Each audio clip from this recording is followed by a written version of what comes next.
A very good afternoon to all of you.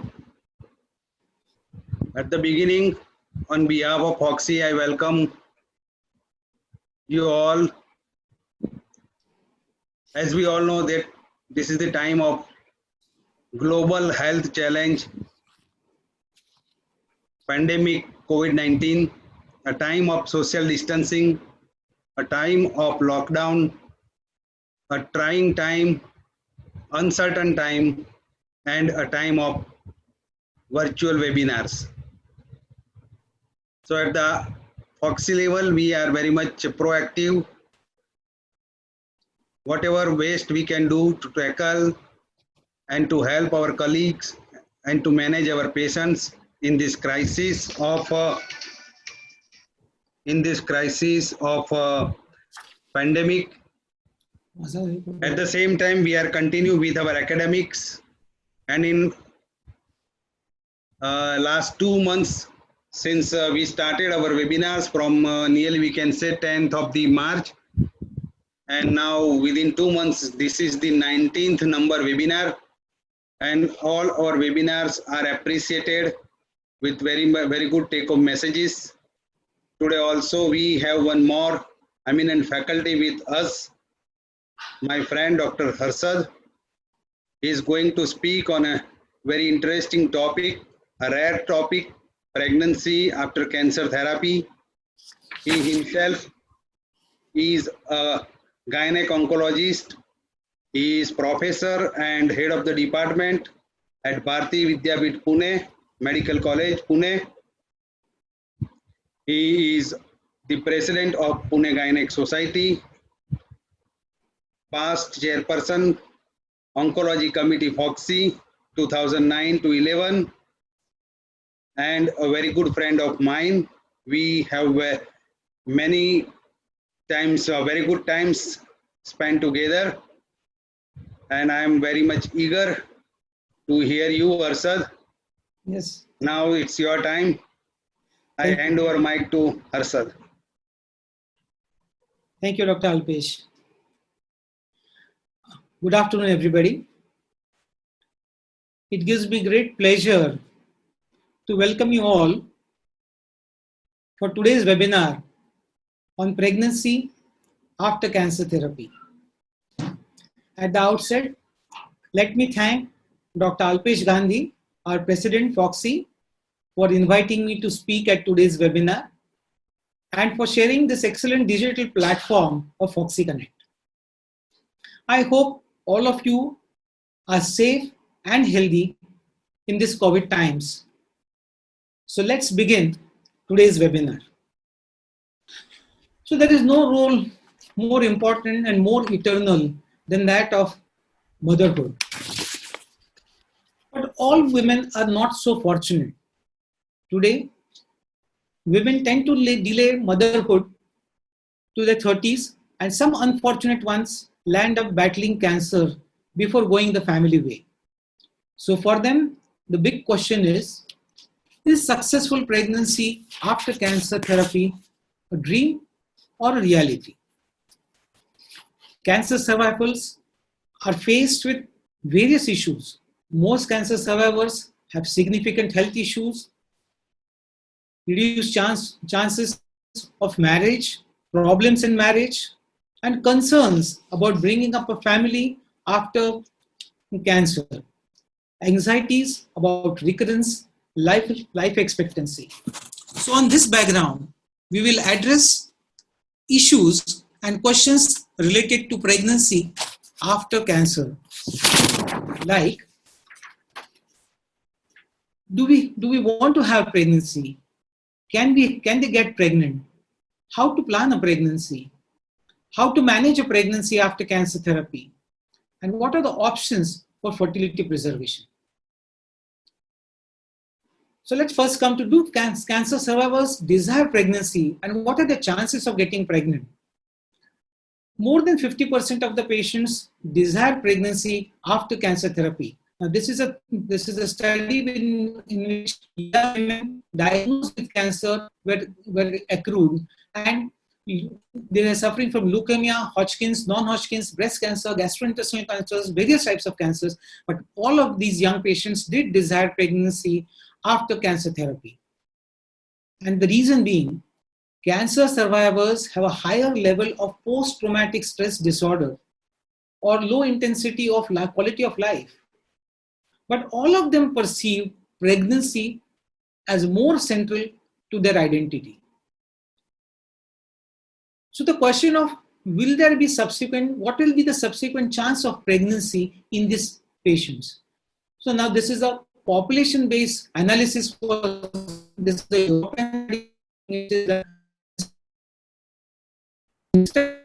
that cancer survivors achieved fewer pregnancies, that is 38% lesser pregnancies across all cancer types. Also, pregnancy rates in cancer survivors were not alike. As you can see here, there is a cervical cancer deficit. Now, this cervical deficit in pregnancy deficit, now that is the maximum is seen in cervical cancer and in breast cancer. As compared to that, the thyroid or the skin cancers in which the deficit is less. When I mean by, what do I mean by pregnancy deficit? With pregnancy deficit, I mean that in the normal population, what would be the pregnancy rate and the rate that is there in when they have cancer. So these are the missing pregnancies that we have. And it seems that cervical cancer and breast cancer have more, actually amount to more than 50% of the missing pregnancies that you can see. Also coming to the probability of pregnancy after cancer diagnosis as compared to general population, we can see here that again here the red line shows that the chances of pregnancy after cancer is quite low as compared to the normal population. Now the chances of having the first pregnancy itself is quite lower if the patient is a nulliparous patient. Especially in breast cancer, you can see that 5 to 8% of the young breast cancer patients conceive after treatment, which is a very low pregnancy rate. So why are pregnancy rates low after cancer therapy? The reasons or the determinants of a low pregnancy rate are a tumor type or the age or the previous cancer treatment or availability of fertility preservation services or uncertainty of pregnancy after cancer therapy. Coming to the tumor type, as you can see in this slide, the thyroid and melanoma, they score very well as compared to the normal population as far as conceiving after the cancer therapy goes. Look at breast cancer, look at the cervical cancer, epithelial ovarian cancer. They still have a lot of deficit or a lot of less pregnancy rates as compared to any other tumor types that you can see. Overall, all tumors actually lead to lesser pregnancy rates, but breast cancer, cervical cancer are especially giving us much lesser pregnancy rates than the normal population. Coming to the age, we all know that the follicles which are there in the ovaries at birth, from that time onwards, they start actually slowly reducing in number. The best time to conceive is between the age of 20 to 30. And after 30, there is a steady decline of the number of follicles as they go towards menopause.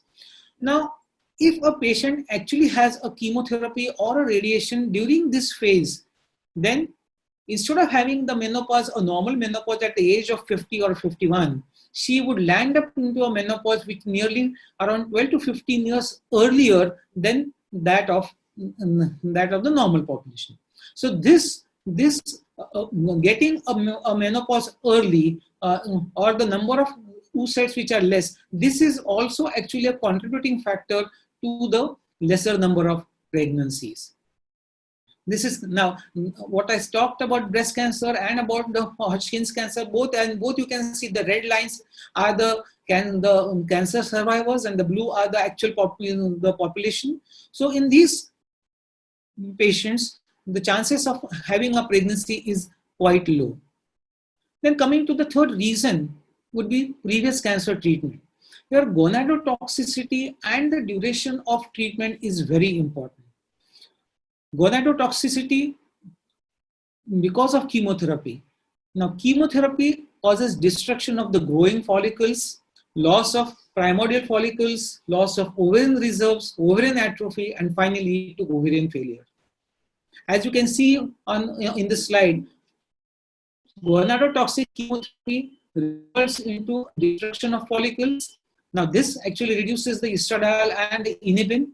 This gives a negative feedback mechanism by which you have a raised FSH, which again accelerates the recruitment of the follicles. And when more follicles are recruited, again the gonadotoxic chemotherapy actually destroys them. So, on both the levels, one, it not only destroys the growing follicles, but it also destroys the recruited follicles, and therefore the ovarian reserves starts depleting drastically.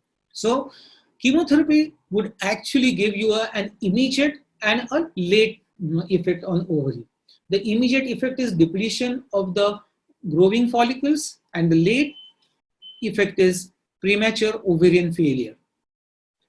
Now, gonadotropin chemotherapy-induced gonadotoxicity actually depends on the agent, duration, dose.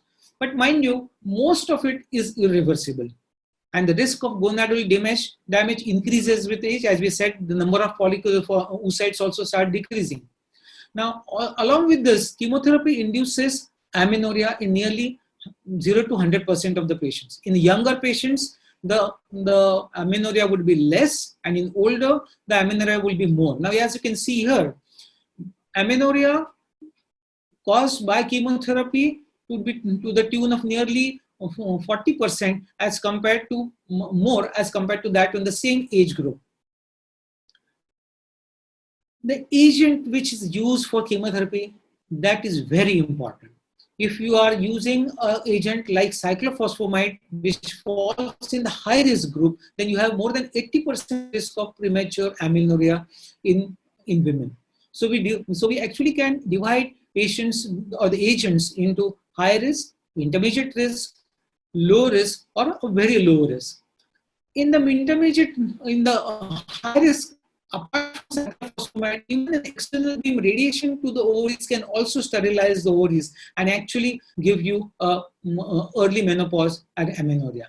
Intermediate group risk would be there if you have adriamycin and cyclophosphamide for cycles which are being used for chemotherapy of the breast, or for low risk patients. That means you have less than 20% risk of amenorrhea. Now, this is especially for using ABVD when you're using it as a chemotherapy for Hodgkin's, or if you're using a CHOP therapy for a non-Hodgkin's. You can have a very low or no risk. Now, this is the chunk of patients where we as gynecologists would be dealing quite a lot, because we're using methotrexate or vincristine. Now, this is for gestational trophoblastic neoplasias. So here the risk is quite low or really negligible. The second point is duration of treatment. If you give chemotherapy for a longer period, like if initially when we used to give CMF for only 6 cycles, the chemotherapy-induced ovarian failures used to be much less as compared to when you give a longer treatment, the more is that means the duration of the cycle, when it becomes more, the ovarian failure is going to be more. And this point has to be kept in mind when you are either dealing with a premenopausal patient as compared to a postmenopausal patient. Now that all that is said about chemotherapy and the ovarian activity and the damage, now this does not always translate into all patients uniformly. That means if you have a patient who has an ovarian activity which is much more than another patient. Now here there are 2 lines you can see. One is the red line and one is the blue line. Now the patient who has a blue line has a intrinsically a more ovarian activity as compared to the red line. So now this blue line, the patient with the blue line, after chemotherapy, the same chemotherapy would actually bounce back and would have actually had a premature ovarian failure, which will be a much later than the one which you are seeing in the red line. In that red line, there would not be the ovarian activity will not come at all, and therefore this patient will go into ovarian failure immediately after chemotherapy. Now here I think there is a role of AMH. We will discuss about it later when we discuss this topic in the slides to come. Similar to chemotherapy, let's understand what happens with radiotherapy. In radiotherapy, there is a direct damage to the gonads, damage to the hypopituitary axis, and then this, along with the dose and fractions that are given, the age and the field that is defined, all these translates into gonadotoxicity. The effective and effective sterilizing dose of radiotherapy actually starts increasing with age. So as you can see, at 40 years, at 20 years of at birth, you need 20 gray for as a sterilizing dose. But at 20 years, you will need 16.5 gray, and at 30 years, you will just need 14 gray. Similarly, the breaking point of radiation is around 300 centigrade. That means if you give at a daily dose which is more than 300 centigrade, more than 50%, that is 60 to 63% of the patients will land up into a premature ovarian failure. If you have a less than 2 centigrade dose, that 50% of oocyte population is destroyed, and if you have more than 6 gray as a dose, there will be irreversible ovarian failure. That means this will lead to premature ovarian failure. Coming to the availability of the next point would be the availability of the fertility preservation services. Now here, less than 50% of the young cancer patients have access to fertility preservation techniques. Now why is this so? Because oncologists are not aware of a lot of developments that have taken in the field of infertility and assisted reproduction techniques. Also, at the same time, there are a lot of concerns about safety of ovarian stimulation. Now, this is especially so when you are dealing with a hormone-dependent tumor, and that is where whether ovarian stimulation is safe or not, there are concerns. Similarly, insurance issues. Who pays for these bills? Again, that is a big question for which this becomes a major reason for in availability of fertility preservation. Another reason is the uncertainty of pregnancy after cancer therapy. Now, a lot of patients have fear of pregnancy complications, fetal malformations that are known that tend to occur, or hormone sensitive, if you have hormone sensitive tumors, even then the patients actually are quite reluctant to go ahead with the pregnancy. Now knowing all this, how do you plan a pregnancy? If you have a patient who is a cancer survivor, how do you plan a pregnancy? Obviously, the oncologist must give a green signal, and he will give a green signal only when the chemotherapy or radiotherapy damaged follicles are no longer in the body, when the patient has fully recovered from the treatment and its effects, and it is an acceptable period of time has elapsed. That means there are no recurrences now. There is no fear of recurrences. Now only then your oncologist is actually going to give you a go-ahead. So when is this go-ahead? Now, there are two major papers that have been, which have come up. One is the Danish National Cohort Study, and the second is another review by Vivian, which both these studies have shown that there is a slightly increased risk of fetal malformation in cancer survivors after chemotherapy as compared to general population.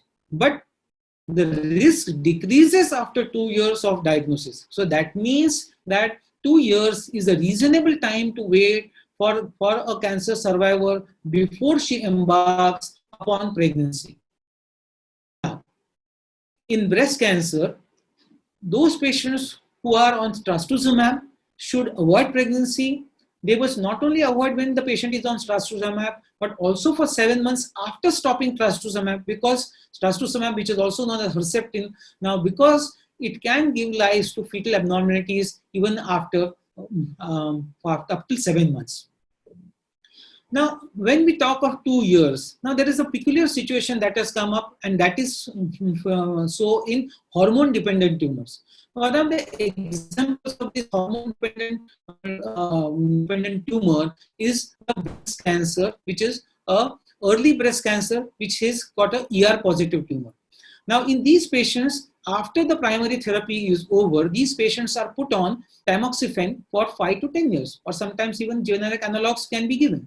Now, if you're giving tamoxifen for 5 to 10 years, and imagine if this patient was diagnosed at the age of between 30 to 35, after she completes tamoxifen therapy for 5 to 10 years, that means she'll be nearly 40 to 45.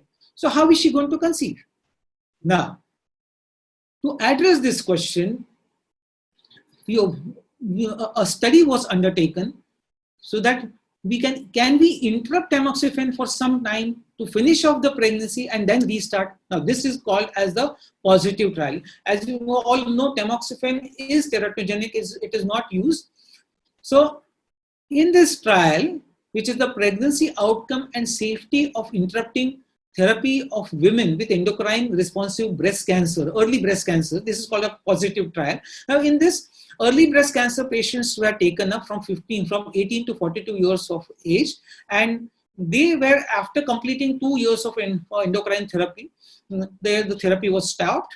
They were allowed 3 months for washout, and then for up to 2 years break was given for them to conceive, for the pregnancy, for delivery, for breastfeeding, and then again after 2 years they have to resume the therapy, the endocrine therapy to complete for 5 or 10 years. Now, this study was taken up by Breast International Group along with the North American Breast Cancer Group. Now, this study is underway, and we will actually come to know after a few years whether can we interrupt or not. Can you interrupt this therapy or not? Then the second, apart from planning, in the second part in planning comes is pre-pregnancy evaluation. As far after timing, the next thing is pre-pregnancy evaluation. Now, in pre-pregnancy evaluation, there are two things that we actually plan. One is we assess the ovarian function, in which we see the FSH, AMH, anti-follicular count. Now, here again, AMH is now coming up in a big way as in assessing ovarian function. And the second thing is to assess organ damage, that especially we all know that pregnancy needs 50% more cardiac output, and therefore if the cardiac function is compromised because of this cardiotoxicity and the cardiac function is compromised, we will have to actually evaluate that before allowing them for pregnancy. Similarly, renal function tests or liver function tests, even these need to be actually seen whether they are how much compromised they are, because again they are necessary when we are managing the pregnancy. Pelvic Doppler and color Doppler of the pelvis, yes, that is again important, because we need to know how much blood supply, is there any compromise there. Now, coming back again to AMH, I'm just going to tell you something about AMH. Now, can AMH diagnose premature ovarian failure after chemotherapy? Now, studies are still underway, and we are still looking at whether there is any predictive value of AMH for premature ovarian insufficiency. And though the basic or the early data is just now, as you can see, is showing, normally we use FSH or we use the antral counts. Now, if you can see here, the AMH values are really low, and when the values are post chemotherapy are very low or negligible, that is the time you can say that this patient can land up into premature ovarian insufficiency. Now, the question that has to be answered is that what about the discriminative value? Now, all this is still in the stage of is yet to be developed, and yet we need more studies to actually to say whether how good this is as a predictive value test. Other pregnancy evaluations is we need to also look at the specific side effects. Like we know that chemotherapy gives rise to hematological suppressions, liver and kidney dysfunction. But There are certain anthracyclines which can give rise to cardiotoxicity, or bleomycin we all know gives rise to lung disease. Platinum therapy gives rise to neuropathies, autotoxicity. So all these have to be kept in mind before we allow the patient to go ahead for a pregnancy. Risk of recurrence also has to be kept in mind. Now, though risk of recurrence is a constant lifelong hazard, usually the risk is usually seen in the first 6 months to 2 years after therapy. And it is related to tumor characteristics and hormone dependence. Mind you, counseling is the only key to allay the fear when it comes to risk of recurrence. Now, coming to how to manage a pregnancy after cancer therapy. Now, after cancer therapy, if a patient gets pregnant, we need to rule out fetal malformation, especially when you had a cyclophosphamide-based chemotherapy. Pregnancy complications due to altered or derailed organ functions. Now, here you can have preeclampsia coming up in a big way. Obstetric outcomes. Now, there could be a risk of abortion, restriction, delivery, and stillbirth. And mode of delivery. Now, a very important point to note here: mode of delivery is determined by obstetrical indications. There is no reason that what type of cancer or which chemotherapy she has taken would dictate that. Patient need to be kept under maternal and fetal surveillance all throughout the pregnancy. And most important point is, when you are managing such patients, these patients must be managed by a multidisciplinary team, in which you have an obstetrician, along with that a fetal medicine expert, an oncologist on board. There are certain things about safety of pregnancy after therapy, cancer therapy, that we must have in mind. Like tamoxifen can give rise to teratogenesis, is teratogenic, so that should be kept in mind. Doxorubicin can give rise to low birth weight babies. If you have a history of pelvic radiation in the childhood, now a lot of work has been done in the in childhood malignancies, and this, when it has been seen in these patients, we have followed up later, they found that there was a high chance of low birth weight babies in these patients. We forget, when we are talking of cancer therapy, we forget that the patient's husband also can sometimes be suffering from cancer. So if the partner has taken non-alkylating chemotherapies, even there we must be cautious. There is no increased risk of congenital abnormalities or single gene defect in childhood cancer survivors. That is, I think, very important to note. So coming to what options do we have for fertility preservation? Now, the need of the hour is oncofertility. Now, this term of oncofertility was actually labeled by Theresa Wood. Actually, she is in 2006. And the concept here was that if this is an interdisciplinary field which will include oncology, infertility, and both these fields should come together along with reproductive medicine to give good outcomes to patients who are actually suffering, who are cancer survivors, or who are patients who are suffering from cancer.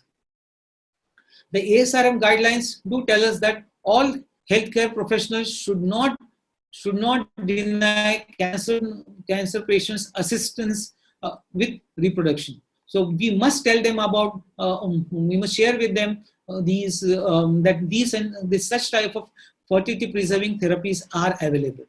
So when you have a patient who comes to you as a who suffers from malignancy and who is a young patient, then oncofertility counseling should be done by the oncologist. Now, if there are concerns about infertility and she's less than 40 years, then this patient should be referred to fertility specialist, and cryopreservation fertility strategies should be instituted.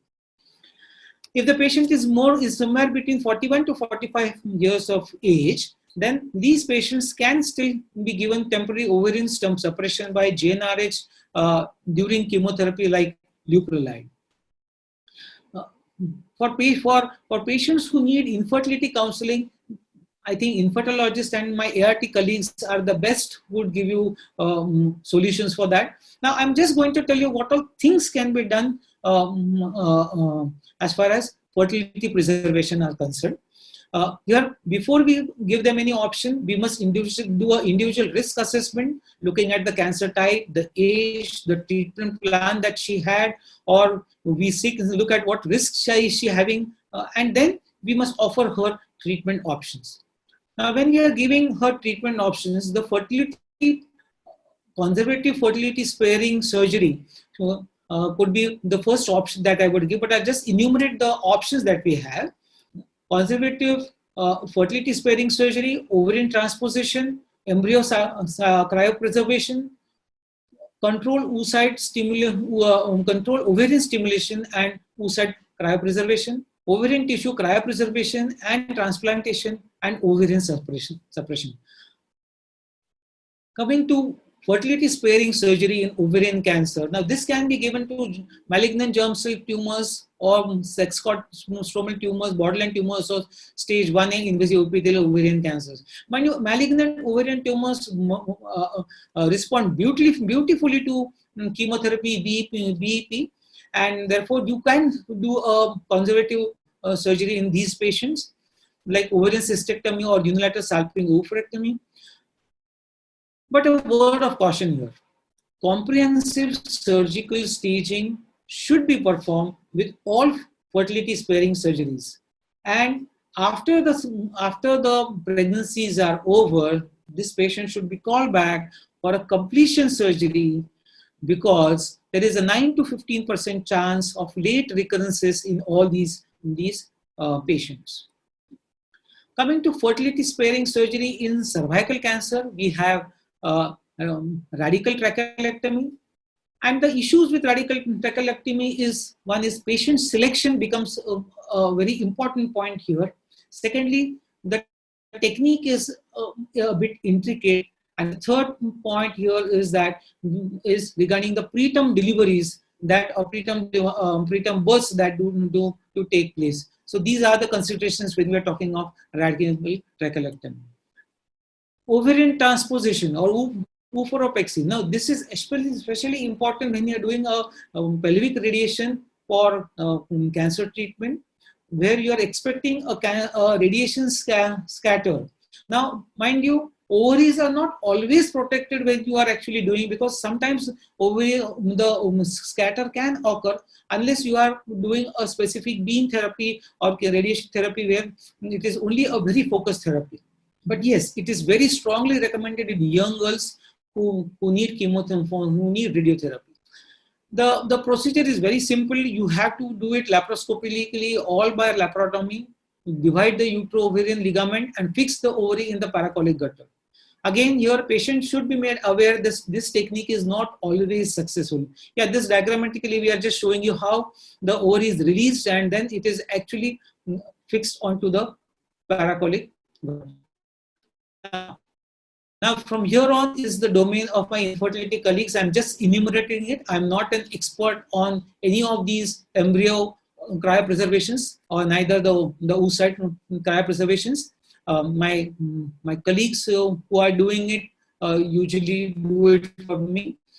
But just to enumerate and to let you know more about it, embryo cryopreservation is the only established method by ASRM, in which the ovary is stimulated with gonadotropins. Surgically, the oocytes are retrieved.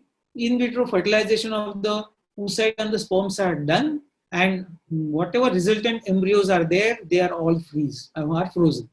Now, here the survival rate of the thought embryos are to the tune of 90%, implantation rate is 30%, and the cumulative pregnancy rate is 30%. So, this is a very good technique. This slide tells you about vitrification, which is a rapid method of freezing. The next method is for patients who do not have a male partner or who do not wish to use donor sperm. This is controlled ovarian stimulation with oocyte cryopreservation. Now, cryopreservation, if it is done by the freezing method, the rates are not so good. But if you're doing it by the vitrification method, yes, the rates are much better. And then comes the ovarian suppression by a GnRH agonist. Now here the concept is to induce hypogonadism before starting chemotherapy. Now the concept here is that we all know that chemotherapy acts only on dividing cells or on those oocytes which are, and will not act on those oocytes which are resting. So if you actually put the ovary in a hypogonadism state, there will be no dividing cells available. So here you are, if you are using GnRH agonists like Leupride during chemotherapy, either by a direct or by the indirect method effect, it is actually going to help you in preserving the ovarian follicles. Now the advantage here is that it is easy to implement, it is cheap, there is no need for ovarian stimulation, and it causes 16% less amenorrhea after chemotherapy. Now this slide shows you amply that if the GnRH group will have a 14.1% chance, whereas a control group will have a 30.9% chance of premature ovarian insufficiency. So premature ovarian failure will be much less if you give GnRH during chemotherapy. Also, pregnancy rates are much better in the GnRH group as compared to the control group. As you can see here, from 5.5%, the GnRH group will have 10.3%, which is quite a big increase. Another method which is quite experimental and also not followed by everyone, but it is done by a few, is ovarian tissue freezing and transplantation. Now here the ovary is harvested and actually sliced, and cortical freezing is done. These are again now put back into the human body in either the ovarian in the forearm or just under the abdominal skin in the fat, and now this is stimulated again, and after stimulation the oocytes are again retrieved, and in vitro fertilization is conducted.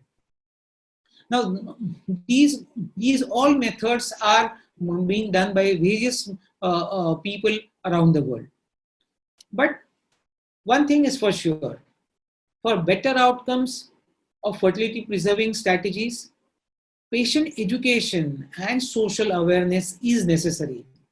Unless many times it doesn't so happens that maybe the oncologist or your treating physicians doesn't tell you about this, but if social awareness and patient education is done, they themselves will come out with the need and the request for fertility preservation methods. So what progress have we done over the past 40 years? Is it so bleak at the end of the day that the pregnancies are less? No, it is not so. As you can see from this study which is done by Richard Anderson from Scotland, and he has shown that the chances of getting pregnant in cancer survivors has improved progressively from what you had in 1980 to 1990 to what you have now today from 2020. There is a remarkable difference in a positive way of getting our patients pregnant after cancer therapy. So to conclude, pregnancy is important to young patients of cancer, but pregnancy rates remain low. Pregnancy is safe in cancer survivors. Patients' reproductive needs must be recognized and respected. Oncofertility is the need of the hour. I think it is the thing that is happening today in medicine, and fertility preservation should be offered before starting cancer treatment. So friends, let's join hands to bring back the smile for cancer survivors. Thank you for a patient hearing, and I would now like to take any questions that. Okay, now there's a question from Dr. Manisha Jain from Bhopal. Do you routinely do AMH levels prior to and post chemotherapy? No, as I just now said, in young patients, it is worth giving a try. As of now, it has not become the standard of it has not become the standard of care, and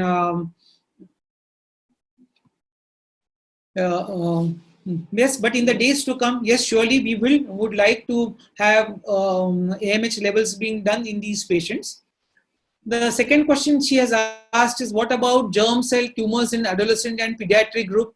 As just now I told you that there is a big study which has been done, and they that confirms that all patients who had childhood malignancies, even in these patients also, you can actually know whether how much is the ovarian reserve that these patients have. And yes, AMH has got a big potential now to address this issue. The next question she has asked is fertility preservation advisable for young unmarried girls? Yes, I think reproductive status requiring reproductive need of a girl or a woman is, I think, unrelated to her marriage. So yes, you must give her fertility preservation in young unmarried girls. There is also one question about, I think a lot of questions Dr. Manisha Jain has asked. So I'm from Bhopal. Role of spontaneous conception versus IVF versus aggressive approach. I think you have to be a bit aggressive on patients who have actually finished or have cancer survivors. That is because it is we don't know how early will she have a premature menopause.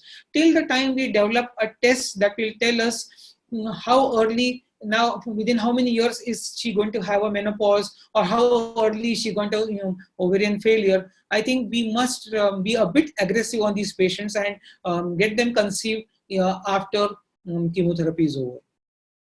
How about, next question is from Dr. Padma from Madurai. Hello, Dr. Padma. How about pregnancy after chemotherapy following fertility sparing surgery for ovarian germ? Yes, I think we do have a lot of patients who have taken BEPs, or who have had sometimes they have had sex cord ovarian tumors diagnosed, operated laparoscopically, given them chemotherapy, and then they have actually gone ahead and had pregnancies very well. Actually, that's what I said. The germ cell tumor is one tumor which you are very happy to treat later on, because these tumors are chemo responsive, extremely good chemo responsive, and yes, you can have a good number of patients who would conceive. Next question is coming from Delhi, from Dr. Nirali Verma. Suggestible duration of time after which a woman should conceive. I think that question has been answered. That I just said in my talk, it should be 2 years is what is the time that we should allow her, after which she can conceive. The next question is from Dr. Faisal Aslam from Hyderabad. How can chemo impact on the reproductive tract of women be treated in order for women to conceive?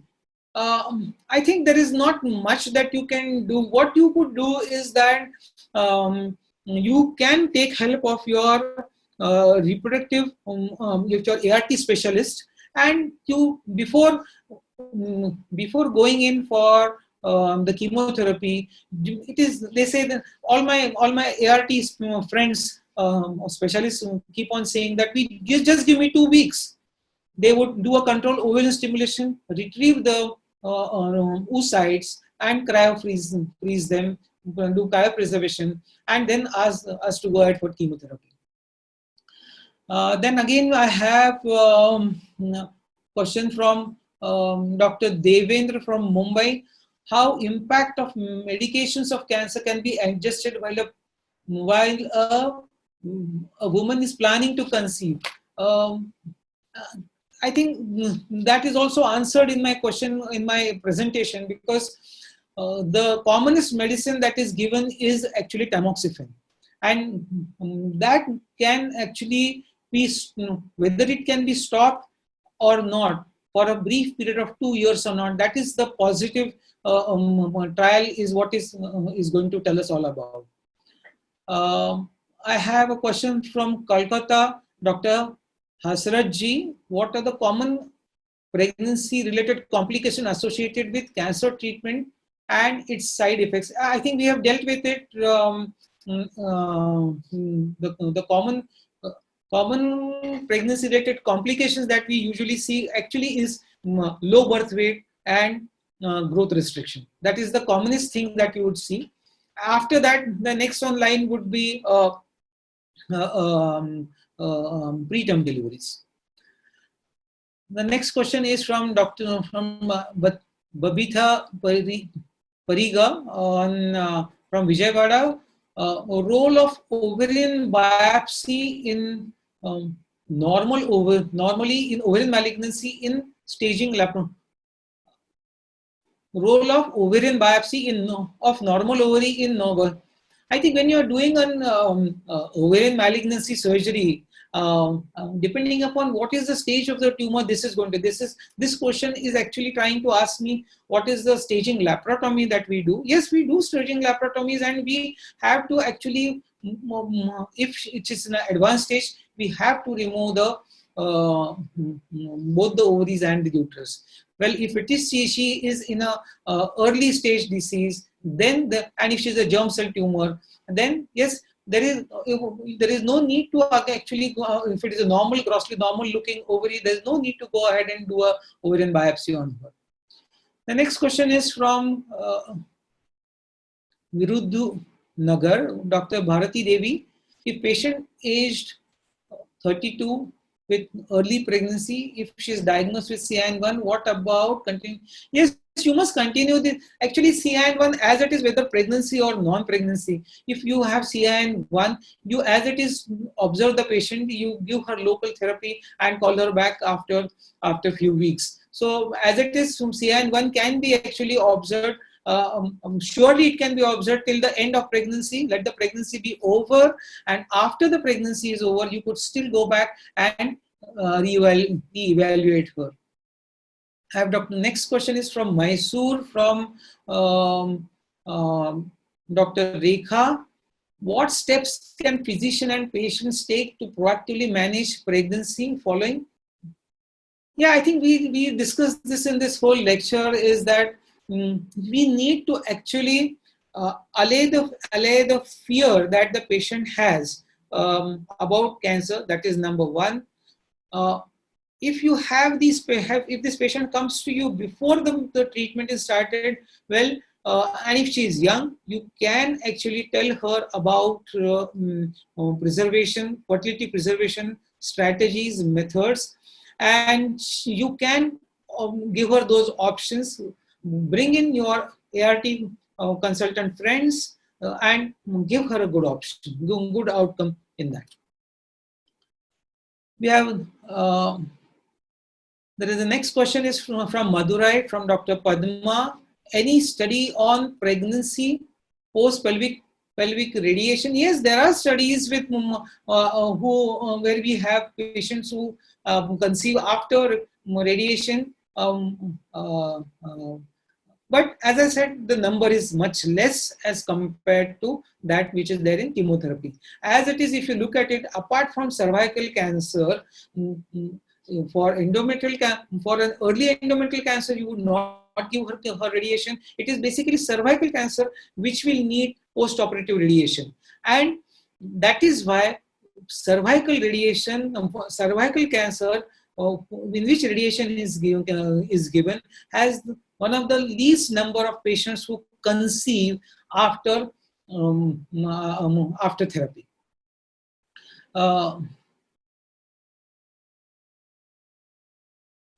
I think she's also asking about ectopics and uterine. I think the incidence of ectopics and incidence of other pregnancy complications 2 years after she has finished her chemotherapy, I think it remains the same. There is not much change that would be there. You can just expect the same that you would expect in a non non-pregnant women. I think we've exhausted a lot of most of our questions, and we are still on time. I feel that pregnancy after cancer therapy is possible. There is no need to get dejected. First and foremost is that we must remove the fear out of our mind that post cancer surgery or cancer therapy, we will not actually have a pregnancy. So we must be very positive about that. That is the first thing. And the second thing which I must say is that a lot of changes, a lot of things are now coming up or on the horizon as to how we can actually manipulate the ovarian system before giving her chemotherapy, about how to diagnose, to tell AMH. I was talking about AMH. A lot of studies are coming up about AMH and other markers, biomarkers, which will tell us that these patients are the ones who are going to do bad. These are the patients who would do fare well. So I think it is just a matter of time when oncofertility will actually become a big field in itself, and it will give us a big ray of hope for all these patients who are cancer survivors. I think even the patients should know, and also we as the doctors, as oncologists, as gynecologists, we must consult, we must counsel these patients before they actually embark upon the treatment of cancer therapy.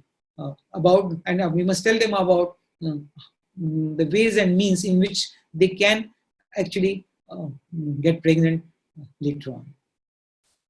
I once again thank DocMode for giving us this platform, digital platform.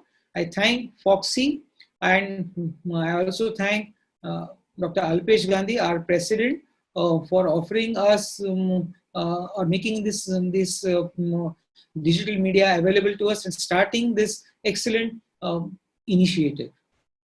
Thank you.